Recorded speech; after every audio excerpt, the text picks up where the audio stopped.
أسطورة كرة القدم ليونيل ميسي يتوج بالكرة الذهبية الثامنة في تاريخه، وهذه هي آخر مرة سوف نرى ميسي يحمل الكرة الذهبية، بما أنه اعتزل اللعب في أوروبا تقريبا بسبب انتقاله إلى فريق إنتر ميامي.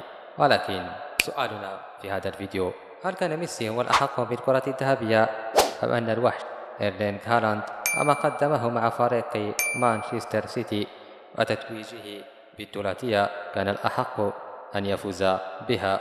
لو سألتني فأنا كنت أتوقع بنسبة كبيرة أن يتوج بها الأرجنتيني ليونيل ميسي، خاصة وأن هذه كانت آخر فرصة للقائمين على حفل الكرة الذهبية لإعطاء ميسي كرة ذهبية ويحتفلون معه ويستغلون اسمه كذلك، لأن في الأخير هذه هي كرة القدم، هي تجارة، كل شخص يهتم بمصلحته وليس بمن يستحق، والمصوتون في الآخر هم كلهم صحفيين.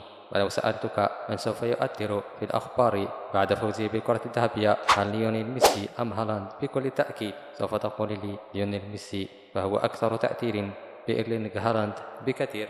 ولمجرد توضيح، فإنني لم أتي هنا لأناقش معكم موهبة ميسي، وكلنا استمتعنا بالسحر الذي يقدمه البرغوث الأرجنتيني على المستطيل الأخضر.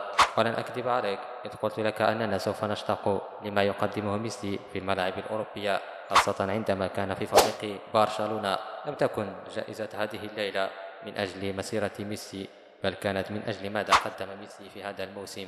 سوف تقول لي إنه كأس العالم، سوف أقول لك ميسي لم يفز بسبب كأس العالم، بل فاز بالكرة الذهبية بسبب أنه ليونيل ميسي. وسوف أختم معك الفيديو بهذا السؤال: لو فاز إيرلينغ هالاند بكأس العالم 2022 في قطر وحقق ميسي الثلاثية مع مان سيتي واستطاع أن يسجل 36 هدفا، محطما الرقم القياسي للبريمير ليج في عدد الأهداف في موسم واحد، ومحققا الحذاء الذهبي ويكون هدفا لدوري أبطال أوروبا، فمن سوف يحقق آنذاك الكرة الذهبية؟